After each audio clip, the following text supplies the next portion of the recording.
it's a little bit scary introducing Alison.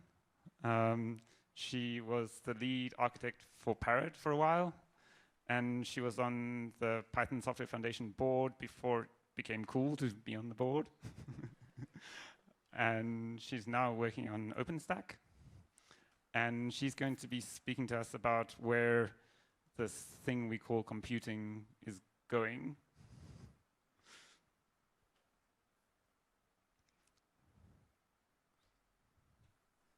I need power, sorry. Oh, cool. Yeah. So after this talk, the day is going to be the end of the day. We'll be starting up again tomorrow at 8:30 with coffee.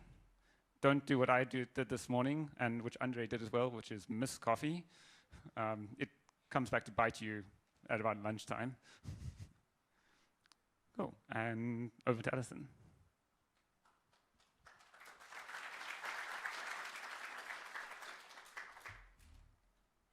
Try to get this where I can switch slides without hiding behind the podium too much.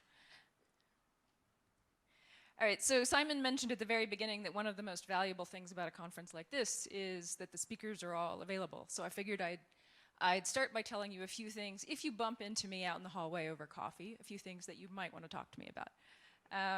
So I'm on the board of the Open Source Initiative, and especially I'm responsible for individual memberships. So if you're interested in being a member, or if you have ideas about how to recruit members for an organization like the OSI, you can come chat to me about that.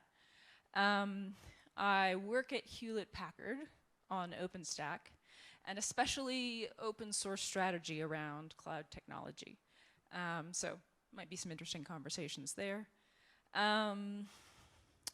I also work on Debian and Ubuntu, and I'm interested in recruiting some folks to package Python modules. So if you're interested in learning about that, you might come chat with me. And there's a group of us here at the conference this week who are planning to submit a bid to host the annual Debian Developer Conference in Cape Town in 2016. So you might kind of chat with one of us about that. All right, so in the past few years, I've started studying physics, especially quantum physics and astrophysics. This is really just for fun. Most television is boring, so you got to do something.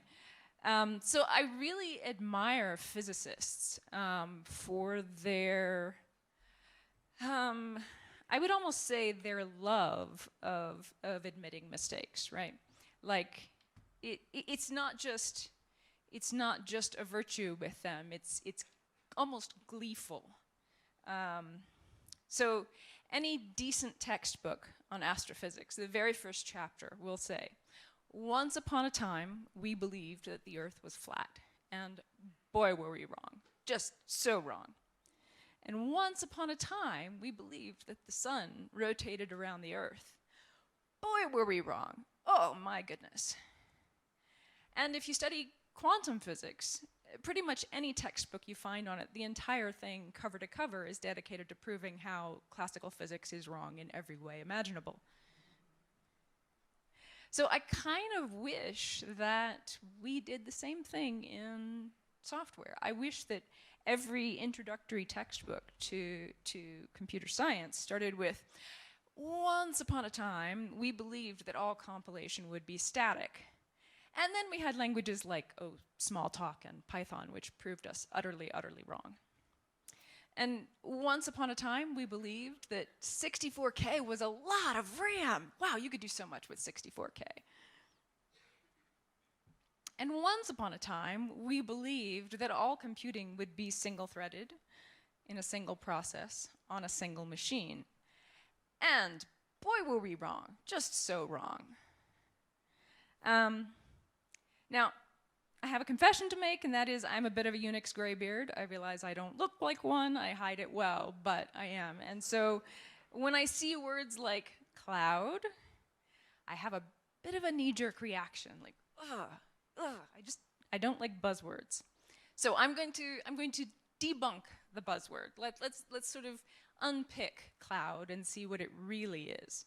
So really, it's about two things: networking and virtualization. So networking, all right, networking has been around since the 50s. So the first networked computer system was the semi-automatic ground environment. It was a collection of radar data machines that were networked so that we could run detection for potential threats over a much wider area of the sky at the same time, simultaneously. In the 60s, we started to get a little more generalization on this idea of networking. You see ARPANET, which is sort of like the first sort of general purpose network. Also in the 60s, you see the first instance of virtualization. And this is the idea that you can have a single physical machine that pretends to be multiple machines. So it sort of acts like there are several different machines running on top of it, but they're all just hosted on one physical machine underneath. In the 70s, so this is like a decade after ARPANET, ARPANET finally generalized to the point that we have the first standard protocol for formatting, transmitting, and receiving packets. Before that, it was pretty much a free-for-all. And in the 80s, so like another 10 years after we first standardized TCP/IP, then we got the internet. It's a little bit fuzzy exactly when the internet started, but it was in the 80s we started calling it the internet. And this is just really just one network, one TCP/IP network. Another 10 years later, so like this technology has been around a really long time now. This is when we got the World Wide Web. And this is when the technology really took off. And the reason is it was no longer just a small group of geeks in their, you know, in their caves thinking about it. This is when the internet, well, this is when cat photos came along. So it was at this point that like average users could benefit from the technology. You know, they could buy books, they could share their stories, and this is when it really took off.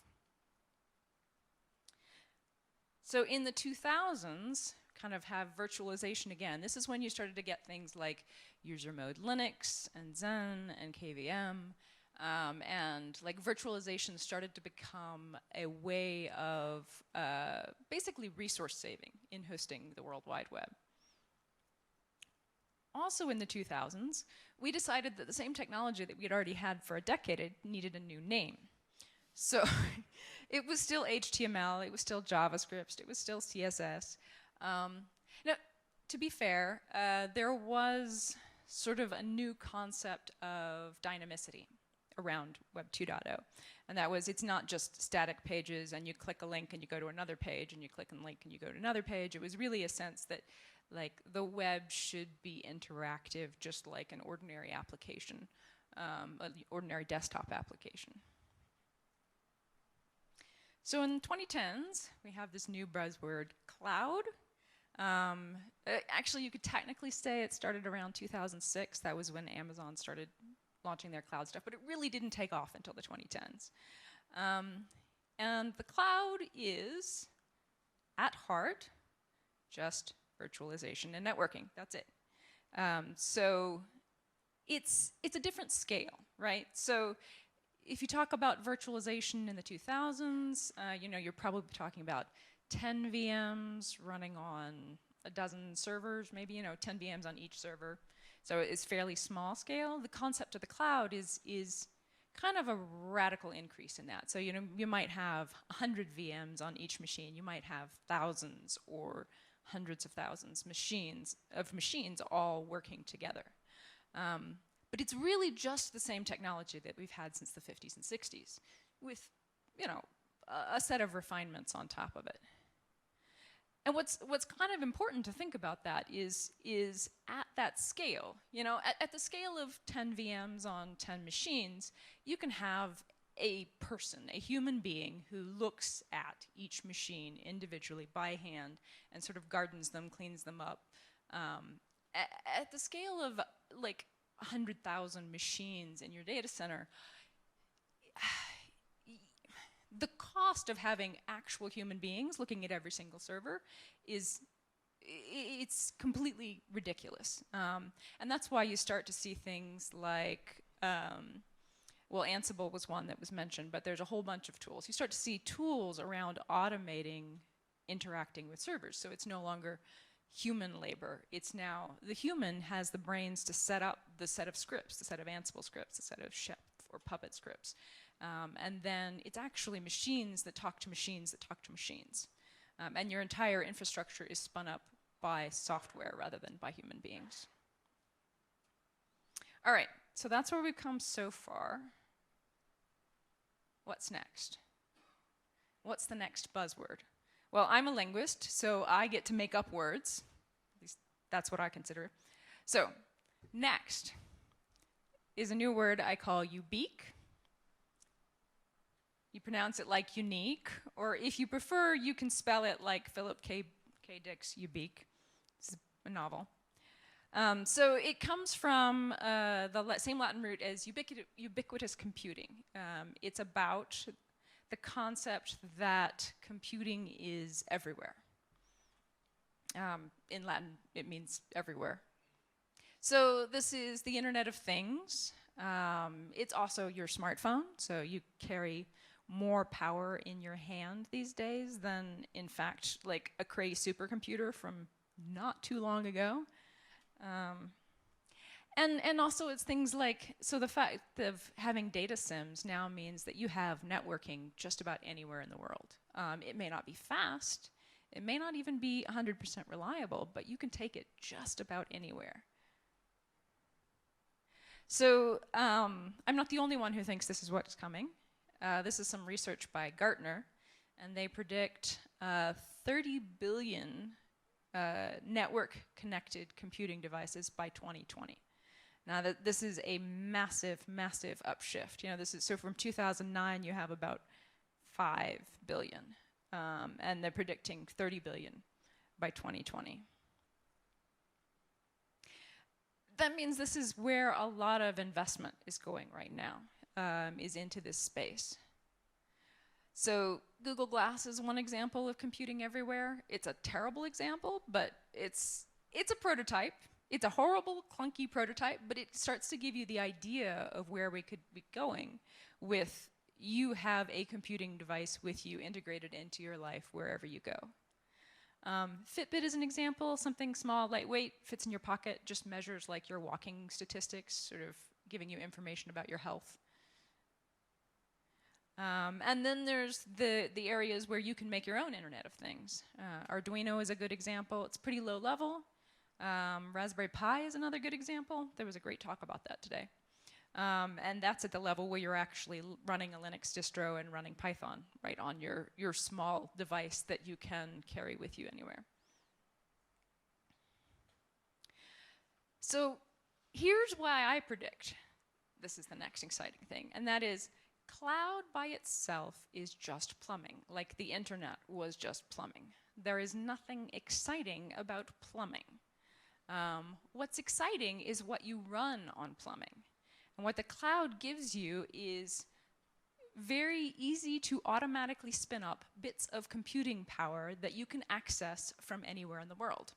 So your tiny little computing device that fits in your pocket, well, it's about as powerful as a Cray supercomputer, but it can access many multiples of many times of that computing power quickly over a small data SIM connection, which means you end up saving a lot of power on the small device.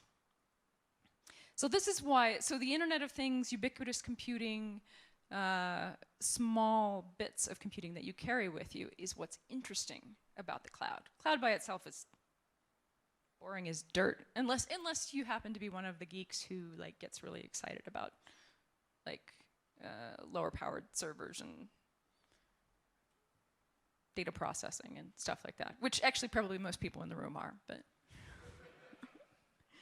So why should you care about cloud? You know, I give a talk somewhat like this. I've given it at Debian conferences, Apache conferences. I've given it a whole bunch of different places.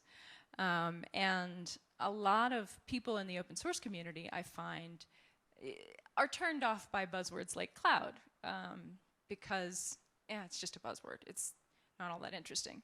And the fact of the matter is you do need to care. And the reason you need to care is because this is where Python is heading as well.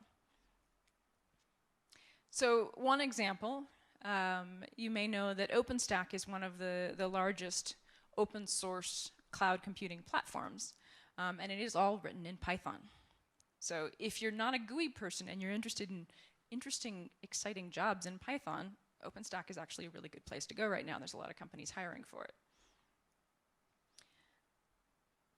Python is a great language for the server. And more these days you'll find that servers in the cloud are running Linux. Most of those Linux distros have Python installed by default. So Python is a very light language, lightweight, rapid startup language. So these are some stats on Linux.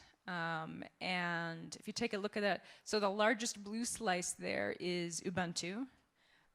The red one is generic Linux, and you'll see various other Linux distros in there. But if you add it all up, Linux is 90% of the cloud instances launched, which is a really big opportunity for Python. Python is a good language for the client. Again, because it's small and lightweight, you can run Python on your Raspberry Pi, you can run Python on your, as computing devices get smaller and smaller, you can run Python on a tiny little machine. And there's evidence that Python is, in fact, holding its place. So over the past year, Python has held number 8 in the TOBE index, as other languages have dropped down. So why is Python such a great language for the cloud? So a lot of it comes down to just very basic concepts of free software. So one aspect of that is the sort of the philosophy of free software. So you have the concept of development in the open, which means that people have very easy access to the language. You have licensing that's very friendly to just about anything you might want to use Python for. And like the whole concept of free software, of giving away the software for free, is a lot of what's driven the fast pace of innovation on the internet, because people didn't have to pay, hundreds of thousands of dollars just to sort of get in the door of doing development. They could, in their garage, they could just pull up their laptop and quickly put together some Twitter or whatever, and then launch it, and things go crazy, and they get bought out for ridiculous amounts of money. And but it's all free to start with. Part of it is the collaboration model that Python has. So there's a general principle that it's easier to find bugs when you have more people looking at it, and it's easier to fix bugs when you have more people with their hands on, working on fixing them. Now, obviously, this is not an absolute guarantee that all bugs will be found and all bugs will be fixed. There's certainly been enough in the past year, Heartbleed and the bash, yes, exactly, shell shock, to make us realize that there are, in fact, bugs out there, and we really have to be paying attention to it.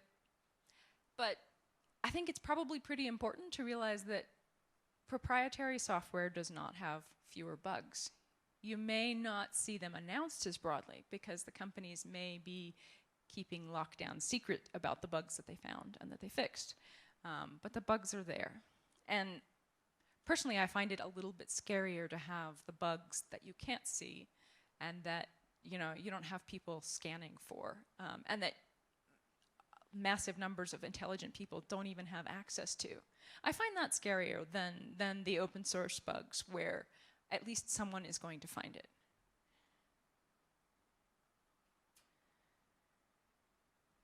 So one of the things about Python is that it provides, so with Python as a language, but also the set of libraries, it's a very good foundation for just about anything that you want to build on top of it. And I mentioned before, so all of this kind of combines together to give us a way of innovating more rapidly and in just about any space. That's the interesting thing. So it could be client, it could be server, it could be in the very infrastructure of the plumbing itself. Ansible is written in Python. It could be in the tools that we use to increase automation. There's in game theory, there's a concept of gaming. There's several models of gaming, but there's one particularly that I find appropriate for free software projects, and that is the concept of the zero-sum game. So the idea of a zero-sum game is that there is a limited amount of resources, and that you win the game by stealing resources from other people, right? So this is kind of the idea that proprietary software has. You know, it's like there's only so many operating system users in the world, and therefore we have to steal all the operating system users for Microsoft because that's the way you win the game. So there's an alternate view in gaming theory, and that is you win by creating value. So instead of starting with a limited number of resources, you start with nothing, and you create value as you go along, and the person who creates the most value is the one who wins the game. This is much more the model we follow in free software. And in fact, you can give away that value. Like that's not the key piece. The key piece is essentially building up the entire ecosystem so that it can move ahead more rapidly. Now, there's another side of free software, and it's the side that people sometimes find scary, and that is the concept of $0 software. Well, okay, once upon a time it was scary and radical. It's actually not so scary and radical anymore. So in the modern day, you know, it used to be you pay $300 for your copy of whatever application on Windows or Mac OS, and now people expect $2 software on the App Store. You know, that's what they expect. And this is not just, you know, a little throwaway app. This is like a fully featured like Office Suite application. Yeah, $2. A very complicated game, $2. So it's interesting. This shift has created a market pressure on the companies that used to make money by selling licenses to software. There was an interesting trend. So for a long time, Mac OS, you know, if you wanted to update your copy of the operating system, you would have to pay hundreds of dollars. You know, a few years ago they did sort of a pilot of well, let's just charge $29.99 for the update and see what happens. It did wonders. It was actually really good for them because instead of having to support a whole bunch of versions of Mac OS back to the dawn of time, they had more people updating, so it was actually reduced their maintenance load because they could mostly just focus on the most recent versions. So then they went down to $19.99 because, hey, that worked pretty well last time. Let's try it again. And then $14.99. So the interesting thing was, at that point, Windows started to realize that they were kind of getting cut out of the market here by still charging hundreds of dollars for their updates. So they gave their updates for $14.99. And now Apple is giving iOS updates completely for free. Interesting that. I think we've been there before. So what these companies are realizing is something that free software has known for a really long time, which is the way to make money off of software is not by selling licenses. The way to make money off of software is by offering support services or additional services like cloud hosting of user data to go with your operating system. Don't sell them the operating system, sell them the other stuff that goes on top of it. Or content, sell them music, sell them movies, sell them books. And in this market, free software, open source, fits perfectly. There's absolutely no conflict. Give away the software, sure. That's not where the value is. The value is in everything that rides on top of the software. So where are we heading with all of this?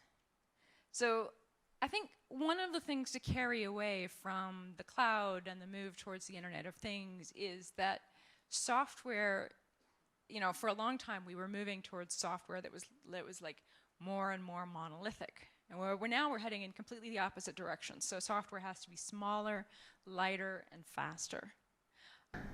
So for a long time, Java kind of sneered at Python because of the GIL, global interpreter lock, because you know, Java had this really big, beefy garbage collector, and you know, it could do parallel garbage collection. And well, that's great in an environment where you're running one really massive server that consumes all of the memory and all of the CPUs. Java is actually really awful in the cloud because it's such a hog and it takes so long to start up. And you know what? The GIL doesn't matter anymore. Like, it's fine. You can have a global interpreter lock. It doesn't matter because your multiprocessing is not in a single machine. Your multiprocessing model is now a very lightweight process on one VM that talks to a bunch of other lightweight processes on other VMs. So it's distributed in a different way. And that changes your optimization model entirely. So, okay, so this is the direction Python is heading, potentially. This is something we have to think about in the next decade. What can you do? Honestly, a lot of it is just keep doing exactly what you're doing, right? Keep using Python within your web applications, within your server applications. Keep working on the maintenance of the Python core. If you do that, that's a great way to help out. Think about Python 3, please. I realize this transition has been a hard one, but there are some key feature advantages in Python 3 that are worthwhile. You know, things like function signatures and async IO, and you know, Unicode support that is a lot less broken. They're not exciting features, but if nothing else, think about right now the fact that people have to, like when they're considering Python as a language for implementation, they have to worry about this 2 to 3. They have to worry about, okay, which libraries are supported in 3, which libraries are supported in 2, which, you know, how do I write my code so that I can handle both? It's actually a level of complexity that hurts adoption of the language. So if nothing else, just port your code to Python 3. If you have dependencies that your code needs, see if you can help out porting those to Python 3. It's got to happen, and it's got to happen soon. Another way I mentioned at the beginning, so one of the ways that Python gets distributed easily is by packages in Linux distributions. So, you know, if you're not like a core Python maintainer, but you have an interest in seeing Python modules more available. The core of Python is in fact already packaged on all the major Linux distributions. You don't have to worry about that. But there's a lot of sort of long tail modules that are really, really useful that may not be packaged yet. And packaging is really easy work. It's like essentially putting together a metadata file that tells the distro where to install, and that's it. And these days you don't even have to do that because they know how to read from your eggs and like your existing Python packaging.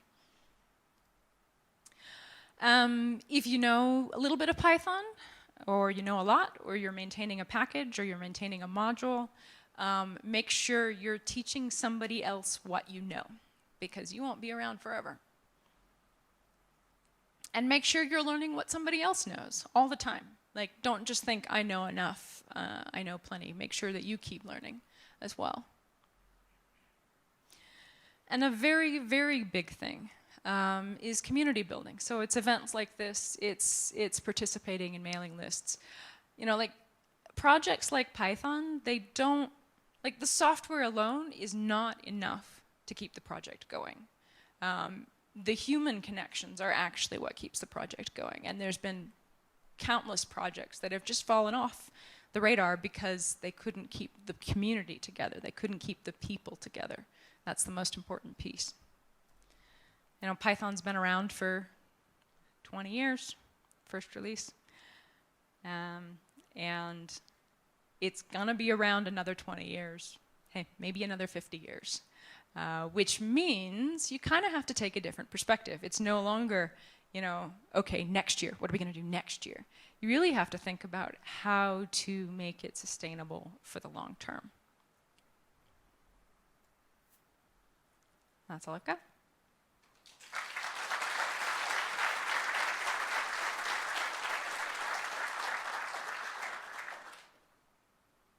You want to take questions?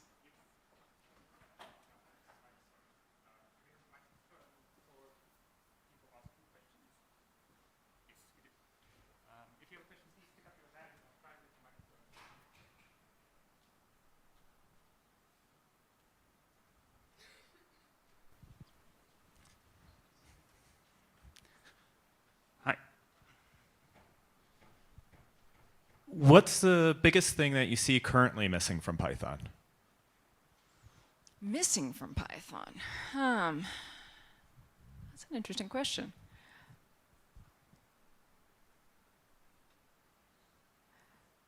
I don't know. Python doesn't really have any massive gaps, like massive glaring gaps. I mean, I suppose the biggest things I run into are the little irritations, especially, well, so using a language like Python for a code base the size of and complexity of OpenStack presents some interesting challenges. And I kind of wish we had better tools for like profiling, for refactoring, for it's stuff that you almost think of as a little bit of, they're almost convenience features, but they really make a big difference in large code bases.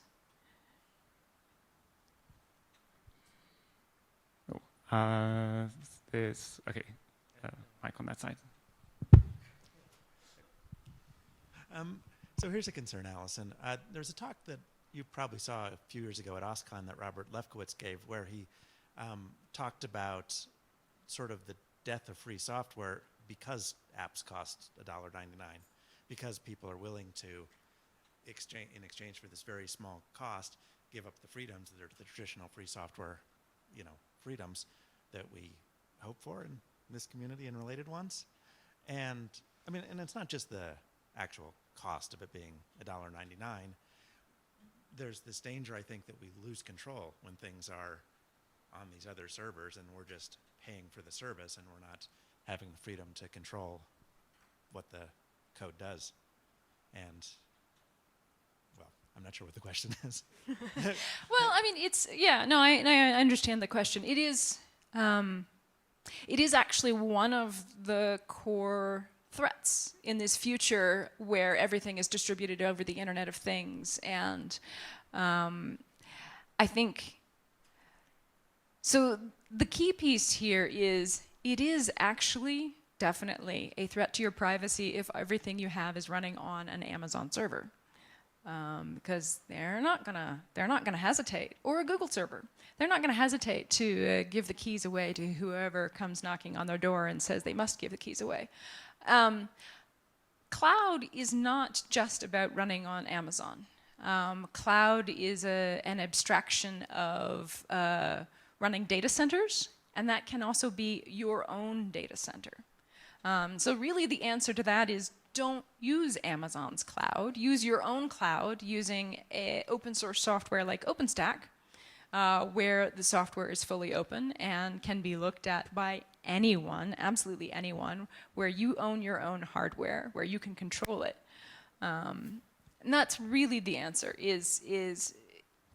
and more than that, the way we're moving with things like OpenStack, what you want is the ability to have workloads that can migrate across. So stuff that, there's not really any great privacy concern for your static HTML page that's out in public anyway, and it's all public.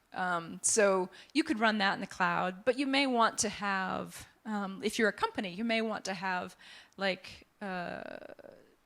the ability to shift workload, or the ability to have, sort of manage one set of infrastructure from one point, and some of it is spun out on a public cloud, some of it is on a private cloud, which is the bits that you actually control. There's another piece in there, and that is in the Internet of Things, there is a real risk of these all being proprietary things like Fitbit.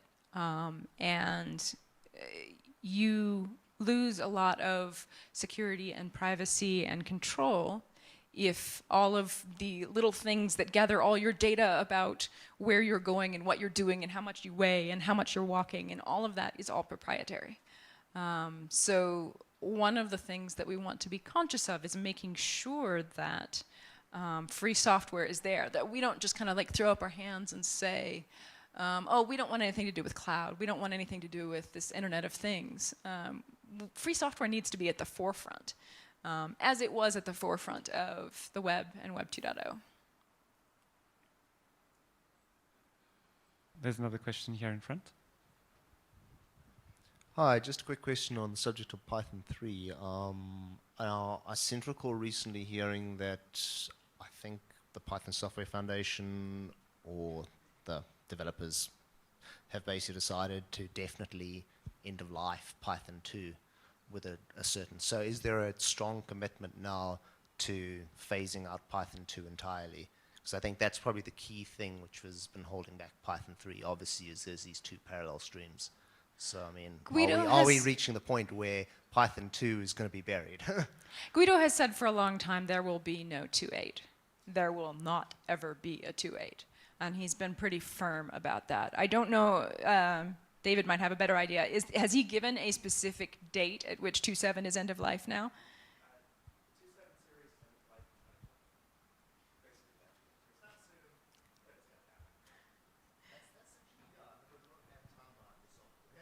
And Guido will be firm about that. He does not hesitate to put his foot in the ground and say, this is what it's going to be. He's good about that. So given your experience with large projects and involvement in Python community, what are you, comparing Python to other languages and surrounding communities, what key things would make the Python community different and possibly, I don't know if you can even say that, but would those things, in your opinion, make the Python community more successful because of, are there like 3 things you can point out the Python community stands out because of these 3 things? One of them is Guido's stand from the very beginning saying that there is one way to do it. There is one best way to do it. Certain other communities I've been involved in, we'll make a big deal out of there's more than one way to do it, but that can actually hurt you in the long run because you end up with confusion. Of course, 2.3 Python right now kind of has more than one way to do it, but I would say that's actually a problem. Another thing has been very intentionally being approachable to newbies. That's a big thing that Guido has always made a point of. That's a big deal. Like, you want people who come to the language to be able to pick it up very quickly. And that hasn't hurt, like Python has very advanced, like NumPy, SciPy, it has very advanced libraries once you get to that point, twisted for a completely different domain. But in order to just get started with Python, it's a great teaching language. It kind of gives you the training wheels in the very beginning. I think we have, yeah. That's all I can think of. I would say if there was one thing that Python could do better, it might be being a bit more evangelical.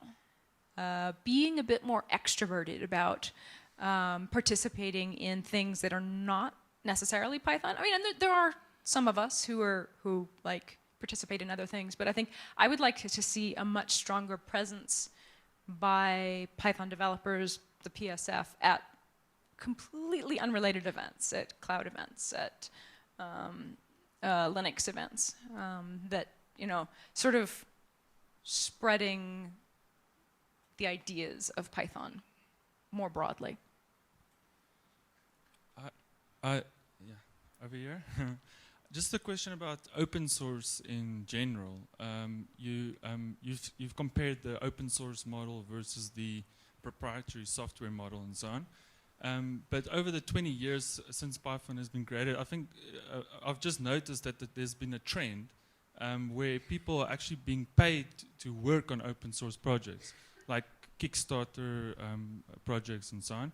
A good example would be the self-migration in Django. I think there was a Kickstarter project to migrate the package actually into the core of Django, for instance. But my question is actually, how does this affect the future of open source in general? Would people still be willing to work on open source if there's actually other rockstar developers being paid to work for do work for the open source software? So yeah, that's sort of the one question. And also, how do you handle when you have an open? This is the second part of the question. If you have let's say a really cool project, and then the guy who's the main, let's call the bus factor one guy, leaves that project and then it becomes stale, or the project becomes stale? Is there some way you can tackle? Is there maybe a strategy that open source can take to tackle those kind of problems and maybe fund something like that? Yeah, I was just going to say, those two are actually related. They're not separate questions. So yes, there has been a shift since the beginning of free and open source software, where in the early days it was almost entirely volunteer, and then over time you would see a few developers for a few projects funded. And now you have projects like OpenStack where the majority of developers are actually employed to work on the software. There are a few volunteers, but proportionally it's a very small percentage. About 10 years ago, we worried a lot about if having some people paid to work on it would demotivate the volunteers.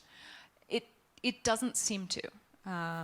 So what seems to happen is the very first developers to get paid in a project can be attention. If everybody's volunteer and then like one or two people get paid, then there's like a, well, why didn't I get paid? You know, why wasn't I one of those people? But after a while, you know, I've seen a project, you know, I've watched specific projects do this transition. After a while, people kind of get used to it, and you find that instead, the fact that there are opportunities to get hired means there's more motivation to participate as a volunteer. You know, as a side, not that your only motivation is getting hired, but you know, it's kind of like, well, and as a side benefit, you know, I might eventually get hired to work on this project that I love. There's a chance. So it doesn't have the same negative effect that we were worried it might. Then there is a, I would say the one that I'm most concerned about now is when the majority of developers are employed by various different companies.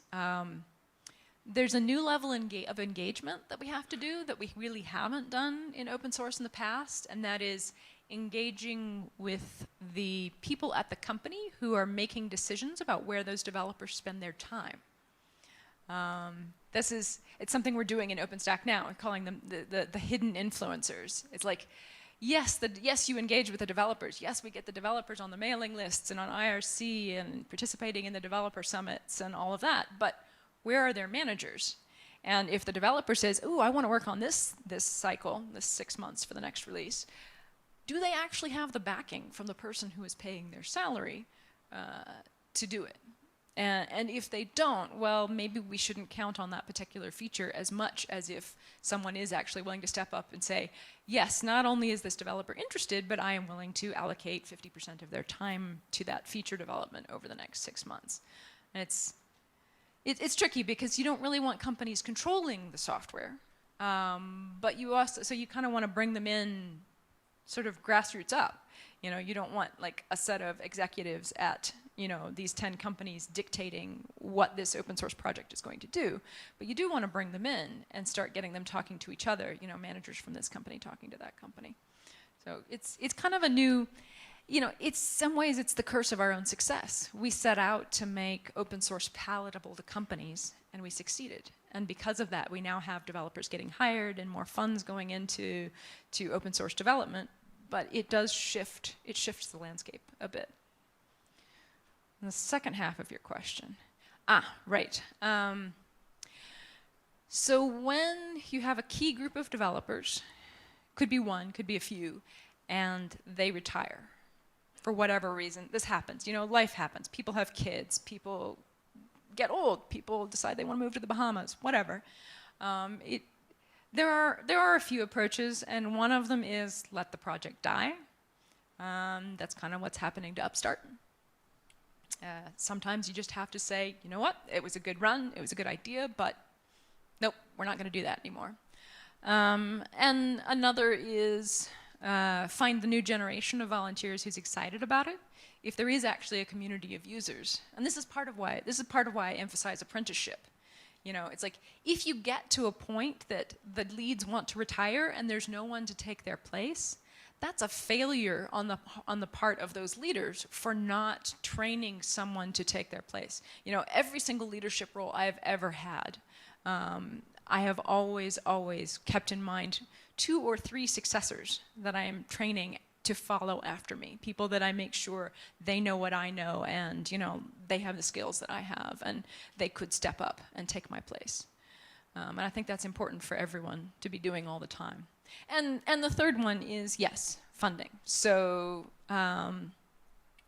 OpenSSL is a good example of this. You know, in that case, really the answer was, okay, we needed the Linux Foundation to step in and find funding and hire these people to work on it. Because it wasn't that they weren't interested, it was just that they had to eat, and, you know, finding money to eat was consuming all of their time so that they couldn't actually do the maintenance work they wanted to do. Yeah, sorry. Going back to what you said about there always being one way to do it and Guido's attitude. That's why I found it quite puzzling when he was discussing a PEP to introduce type annotations and static type checking for, you know, contracts into Python. What's your opinion of that? And do you think that will actually ever be a part of, you think it will ever come to pass? So I think it's kind of related to a concept of graduated typing. And that is one of the limitations of dynamic languages is that there are certain optimizations that you can do automatically that give you really big speed gains if you can predict in advance exactly what types certain variables are. Annotating types is kind of an optional way. It's kind of like of introducing the potential for these optimizations without making it an absolute requirement. And also it gives you some things like you could run in development without doing strict checking, but in production you might do strict checking there, things like that. But I think it probably will happen, and I think it's probably a good thing. I don't think that's really more than one way to do it in the sense of radically different options. It's just introducing an optional feature that you can choose to use, and, you know, it'll give you speed gains, stability gains, security gains if you choose to use it. But it's not required, and, you know, you don't have to confuse newbies with it. So I think that's actually a strength of Python rather than a weakness. Well, I think there was someone who stuck up their hand to ask a question somewhere over here. Yes? Ah, sorry. If someone could just pass this back one row. So I have a question regarding open source projects. Some open source projects are quite complex to get into. I mean, a very good example of that is Mesa, which is, you know, an OpenGL stack. There is like 20 developers working on it worldwide. It's such a big project, and people who try to get into it just fail because it's too big. This is what I consider like a problem with some open source software, as in a project got too big to be managed or for volunteers to get into easily. So is there anything that can be... Yeah, I'm not entirely sure what the question is either. How can we make this... Do you know of a way to make it better? Yeah, OpenStack is another one of those projects that's just really big and complicated and it's hard to get into. To a certain extent, yes, there is things that we can do about it. You can work on simplifying the software. You can work on identifying, you know, like bite-sized bugs, or, you know, like it's partly a social change.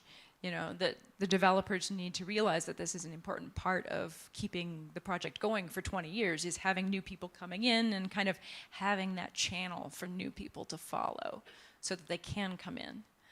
But it's not a completely solvable problem. So there's the waterbed theory of complexity, right? Is that for a certain problem space, there is a certain amount of complexity. And I think, you know, for OpenStack, you know, there is a certain amount of complexity to managing hundreds of thousands of servers, right? There is in the problem space, and, you know, you may be able to push down the complexity a bit over here, but it's just going to come up on the other side. You know, like a waterbed, you push it down on one side, it just comes up over here. So it's like there is a certain amount of complexity in the problem space that you can't entirely eliminate, and I think Mesa is probably the same way. But you can choose where to put the complexity, and you can choose to say refactor certain pieces of complexity out to a library, and maybe there's only 5 people who ever want to touch that library. There's certain parts of the Linux kernel that are like that. But you know, user space in the kernel is one place where it's like, well, we'll make it really easy, well, relatively easy to engage here, and we'll encourage people who want to add code to the kernel to go there, and not really muck around in the real deep internals of the Linux kernel. So you can kind of choose to make those, you know, sort of either modularity or plug-in architectures or whatever. You can choose to make those choices about where to put the complexity.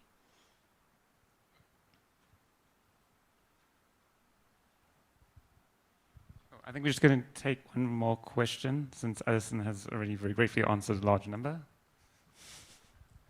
Yeah, this is a quickie. How do you reckon intellectual property rights, such as copyright or patents, is going to affect open source going forward? At the moment, yeah, so here's the problem. So every open source license out there, free software open source license out there, depends on copyright at its core. And yet, copyright, by its very nature, is kind of diametrically opposed to the goals of free and open source software. So at the moment, we absolutely have to have copyright, because that's the only way we have our free and open source licenses. In the next 20 to 50 years, I hope that we will start shifting away from these models to different models. And they know there's some, you know, Carl Fogel has questioncopyright.org. There are definitely some people out there who are activists in the space of thinking about what the future legal model should be. But I don't think, we're not going to see any substantial changes in the near future. Patents are another one where, in a sense, they're even less beneficial than that. We don't really have a way that patents are helping us make software more free and more open. But we are kind of gradually working towards, like, Open Invention Network is one way of, you know, it's like, well, okay, we have software patents, we can't get rid of them, but let's get companies together to kind of use the patents they have to protect free and open source software instead of threatening it. Yeah, I think the real question was how an existing open source project might be endangered by commercial companies hoarding patents, for example.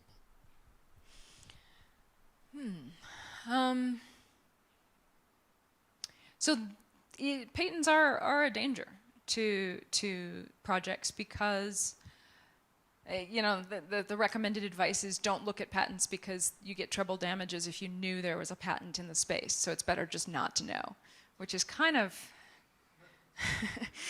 not the best feeling. But yeah, the answer is things like the Open Invention Network, and also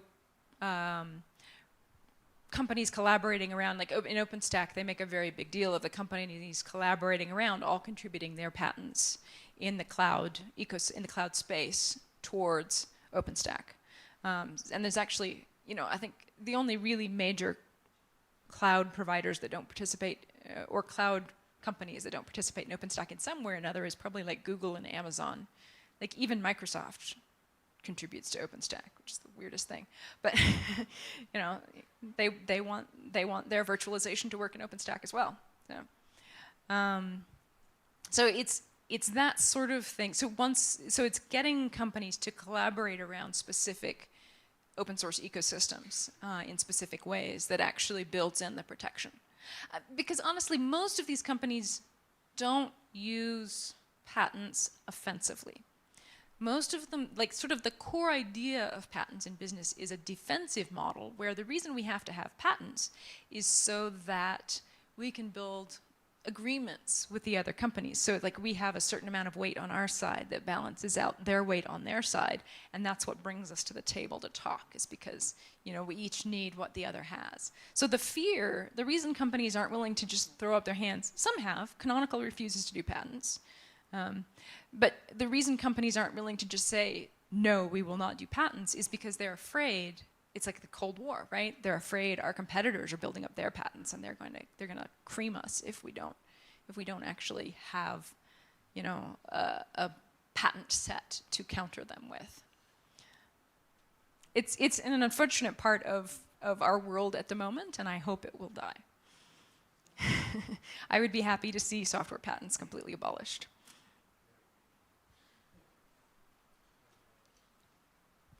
Oh, I just want to remind everyone, if you didn't get to ask your question here, or if it was too open-ended for you to be comfortable asking in front of everyone, find Alison, take her up on her offer.